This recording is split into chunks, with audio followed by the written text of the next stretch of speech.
Gone are the days where you have to sacrifice performance for small form factor. And today we're going to be talking about the 2018 LG Gram, which is a very light and thin laptop, obviously, and it promises a lot, but does it deliver?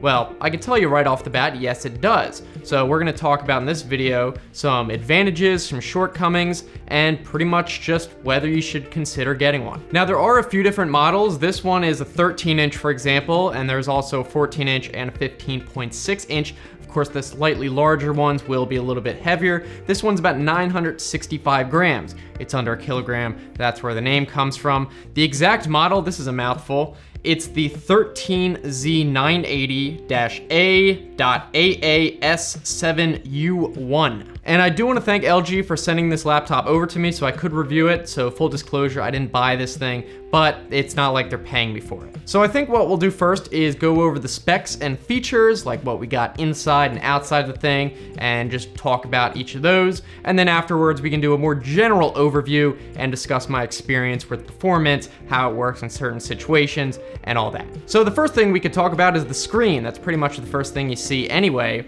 And to be exact, this is a 13.3-inch screen, and that is 1920 by 1080 resolution. So you get full 1080p. It's an IPS panel, looks very nice, and interestingly, it is a touchscreen. I didn't really expect that, but I tried it out and was pleasantly surprised. So it's not something I plan to use all the time, but it's just nice that the touchscreen is there. Although the combination of a glossy screen with touchscreen is a bit questionable when it comes to fingerprints, but I found that they're not even really that noticeable unless the screen is off anyway. Now, the next major component, of course, we have to talk about the CPU, and surprisingly, it is an i7. I love that they put an i7 in this. Specifically, it's an 8th generation Kaby Lake R, which is the i7 8550U. That is a quad-core processor, and it has a base clock of 1.8 gigahertz, but it does have turbo mode up to 4 gigahertz, and with that, you're gonna get the integrated graphics, which are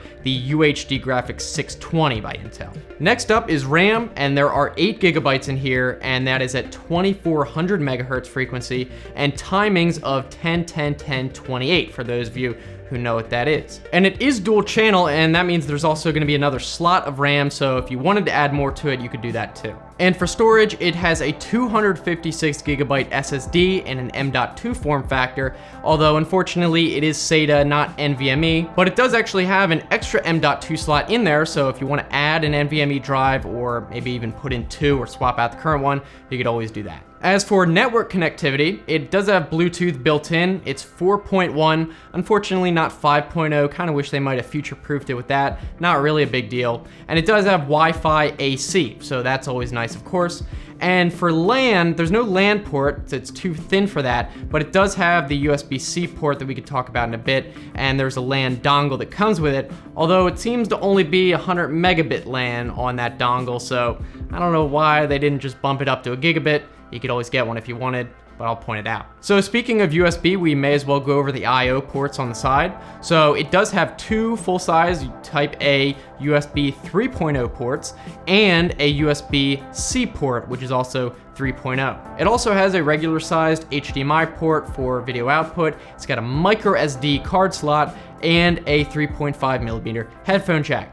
And also on the 15-inch model at least, the USB-C port does have Thunderbolt 3, but not on this one. Now, of course, we cannot forget to talk about the battery, very important, and this one has a pretty big battery, 72 watt hours, which is actually a nice step up from the previous year, which has 60 watt hours. And I found this thing to be more than adequate. It does have really good battery life, even when I was using it at full brightness, which I prefer, lasted many hours. There's also a bunch of other really important hardware features that we could go over. For example, the Fingerprint Reader, which is actually built right into the power button. Very nice and convenient positioning. You just have to put it down, it's not in the way, and when you boot up, logs right into Windows. It also has a very nice feeling touchpad. It's big enough, it clicks really nice. Although the one thing, this might be an issue with Windows specifically, but I find that sometimes it's hard to get the right click region correct. Like sometimes even if my finger's like pretty far over to the right, it will left click, so you really have to press in like the very bottom right corner. Again, that might be Windows 10, but I thought I'd point it out. Then there's also backlighting on the keyboard. That's always nice.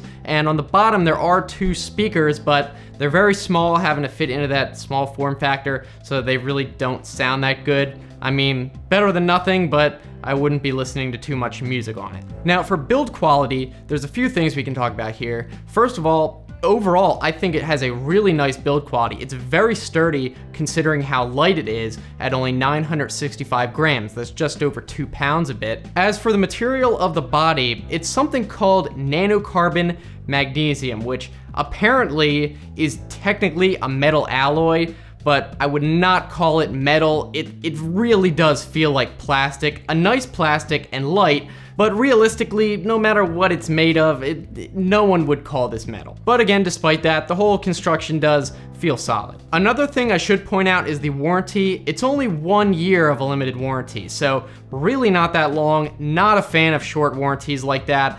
I wish they would just stand behind their product and give it a little bit longer warranty. It's just something to keep in mind. And then the final bit of hardware we can go over is the webcam. It's 720p at 30 FPS, and the quality is, I mean, it's nothing special. It's not great, it's not terrible.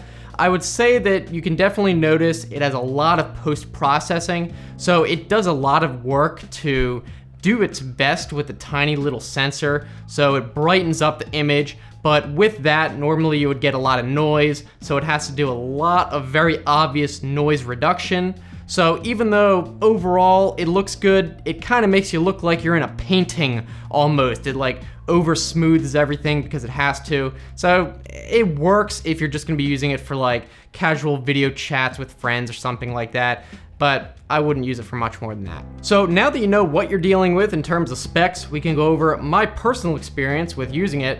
And I have to say, this thing packs a punch for the small form factor. Overall, very, very satisfied with the performance. Really never had any stuttering at all, never had any freezing or anything. That's probably really thanks to the really high power i7 CPU, combine that with an SSD. And even when I was first initially setting up the computer and like installing a bunch of stuff and downloading a bunch of big files, even then, with a bunch of stuff going on in the background, had no issues with it slowing down whatsoever. So that's really awesome. And one thing I was really impressed with is just how fast this thing boots up, even from a full shutdown.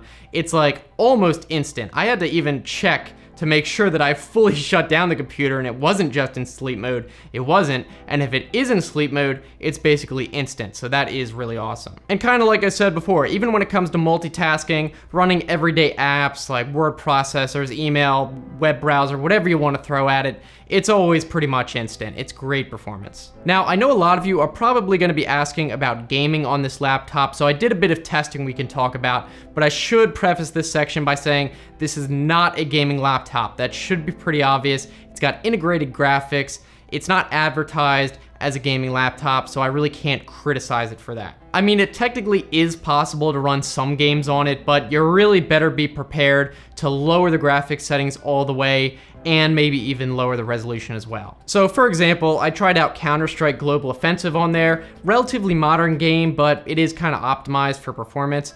And with at 1080p on the lowest settings, it really was struggling to get about 30 to 40 frames per second. Not really something I would consider playable for Counter-Strike at least, but maybe for a casual game, like single player game. And if I did lower it to 1600 by 900 resolution at the lowest settings, it was able to handle between like 40 to 60 FPS. Again, not really something I would really play Counter-Strike with because it's like technically competitive and you might not be able to do well, especially on newer games.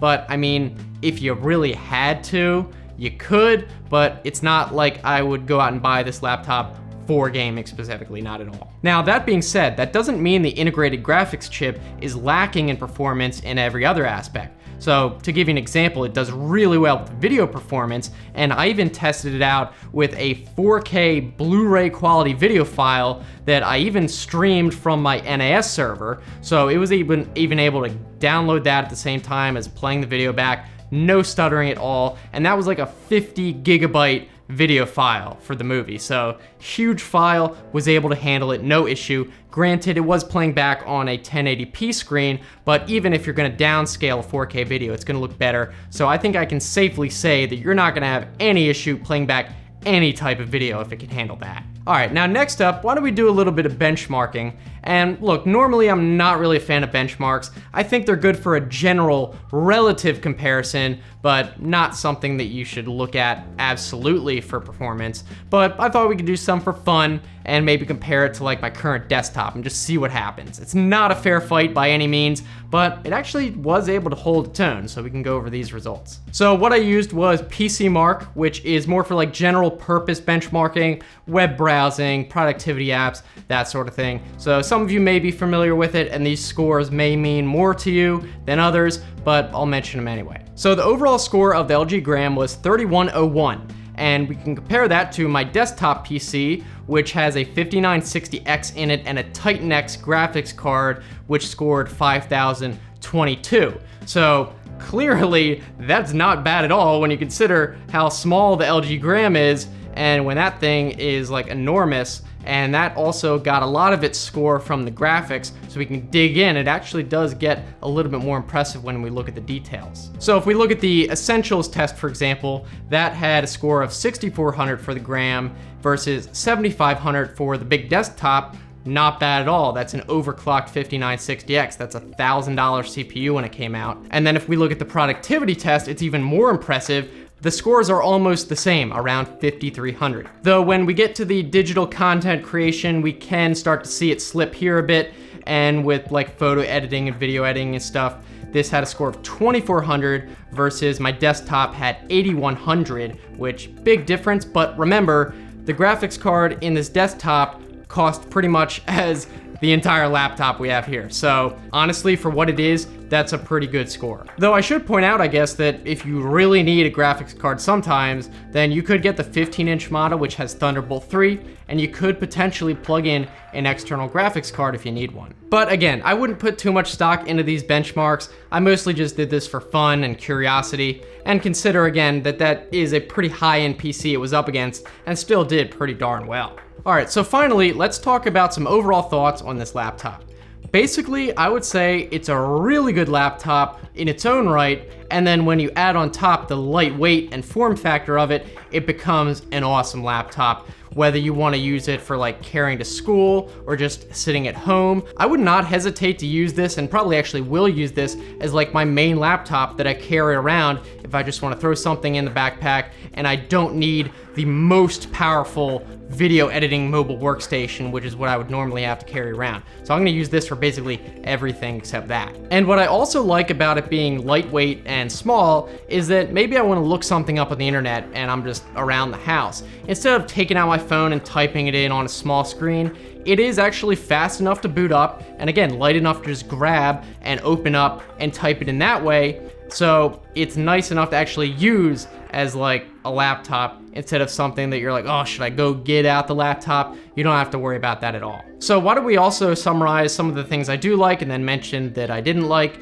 So first of all, I do like the touchscreen. It's kind of like a bonus. Might not use that often, but I still like that it's there. I also really like the fingerprint sensor. It's nice and fast and positioned well on the power button. And I also like that they put an i7 in here. That's really awesome. Normally on like a small form factor laptop, you might expect like an i3 or an i5, but no, they went all out and put in a really pretty high-end i7. And of course, like I mentioned several times already, the boot time is really refreshing, and just the speed in general. On the flip side, there were a couple minor gripes that I had, but I really don't have that many negative things to say about it. This is really minor stuff that none of which is a deal breaker. The first of them is that it's kind of a shame that the SSD is not NVMe, it's just SATA. Again, I don't know if it really matters for what you'd be using this laptop for. It just would have been nice. Also, kind of like I mentioned before, the glossy screen combined with the touch screen, you're gonna get fingerprints on there, but like I said before, it doesn't really show up too bad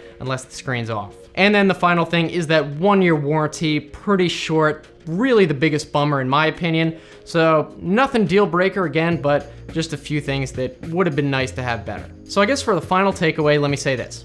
The LG Gram really is an amazing portable laptop, and even if you don't really prioritize portability, it still stands up on its own besides that. So unless you need like really good GPU performance and still want high performance in every other aspect, this is an awesome choice. So hopefully you guys enjoyed this video. If there's anything I didn't mention that you want to know about, of course you can let me know down in the comments. You can leave your thoughts about maybe you have an older model, are you going to upgrade, who knows. If you want to keep watching, I'll put some other videos right here. You can just click on those, and if you want to subscribe, I make a couple new videos every week, so it should be worth it. Again, I'm looking forward to hearing from you guys, so thanks so much for watching. I'll see you next time. Have a good one.